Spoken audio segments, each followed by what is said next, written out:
નમસ્કાર વહાલા વિદ્યાર્થી મિત્રો, જ્ઞાન સેતુ કાર્યક્રમ અંતર્ગત ધોરણ 9ના ગણિત વિષયના બ્રિજ કોર્સમાં આપ સર્વનું હાર્દિક સ્વાગત છે। આજે આપણે પ્રકરણ નંબર 11 નું સંપૂર્ણ સોલ્યુશન જોઈશું।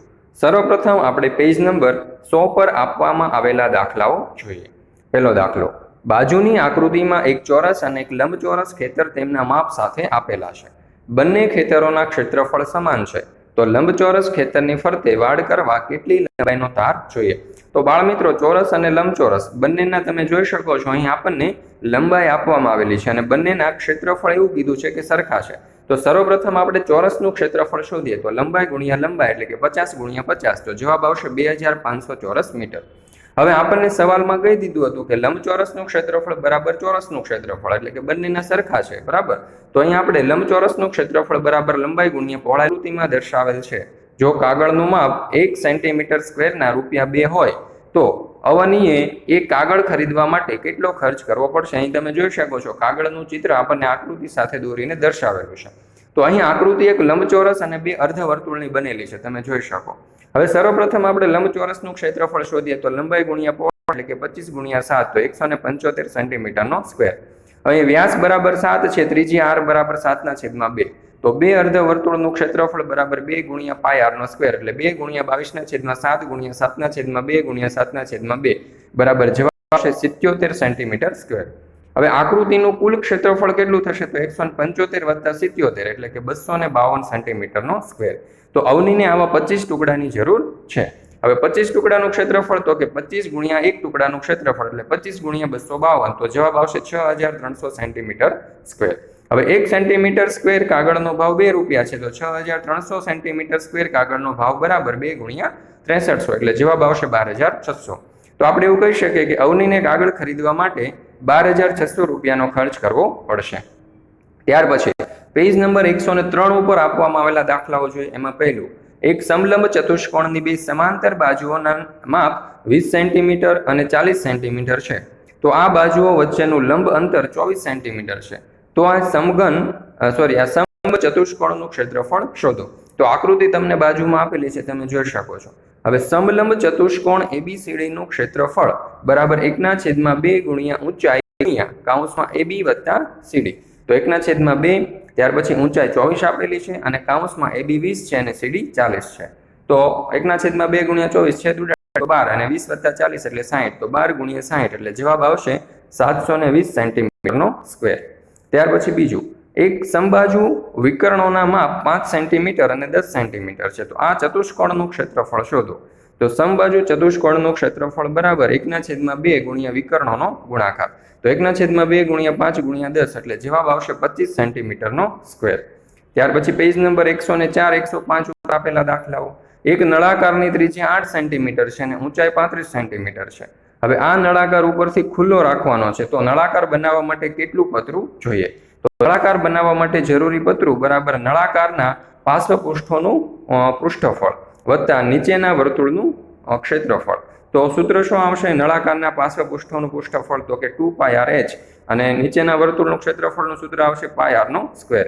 તો એમાં આપણે સૂત્રમાં કિંમત મૂકીએ તો કંઈક આ પ્રમાણે થશે, કૌંસમાં 2 ગુણ્યા 22/7 ગુણ્યા 8 ગુણ્યા 35 વત્તા 22/7 ગુણ્યા 8 ગુણ્યા 8, તો આ રીતે કંઈક જવાબ આવશે। જો 12320/7 વત્તા 1408/7, હવે બંનેના છેદ સરખા છે એટલે સરવાળો થશે તો 13728/7, તો જવાબ આવશે 1961.14 સેન્ટીમીટરનો સ્ક્વેર।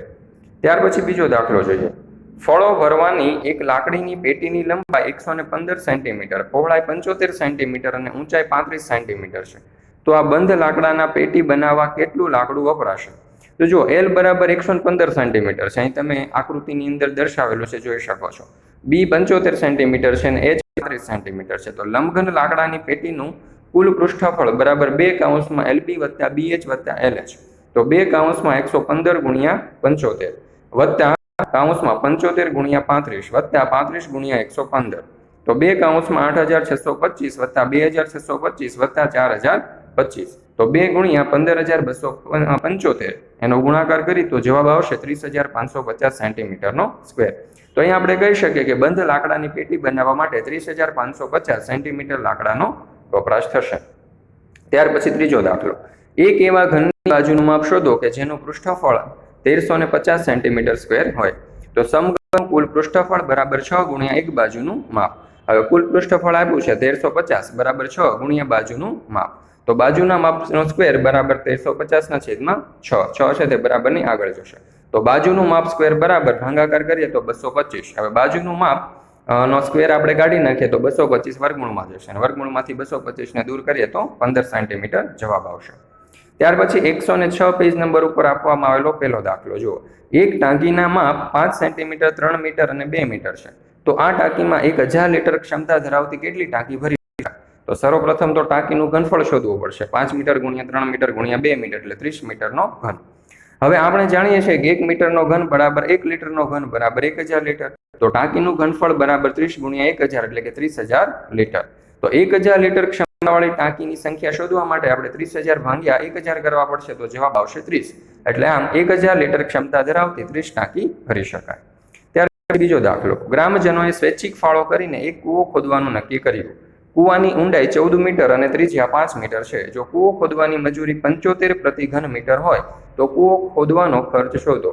હવે જો અહીં ઊંડાઈ h 14 મીટર છે, ત્રિજ્યા r 5 મીટર છે, તો નળાકાર કૂવાનું ઘનફળ બરાબર πr સ્ક્વેર h એટલે કે 22/7 ગુણ્યા 5 ગુણ્યા 5 ગુણ્યા 14 1100 ઘન મીટર થશે. હવે 1 મીટર 1 ઘન મીટર કૂવો ખોદવાનો ખર્ચ 75 રૂપિયા છે. તો 1100 ઘન મીટર કૂવો ખોદવાનો ખર્ચ બરાબર કેટલો? તો કૂવો ખોદવાનો ખર્ચ બરાબર 1100 ગુણ્યા 75 બરાબર 82,500 રૂપિયા.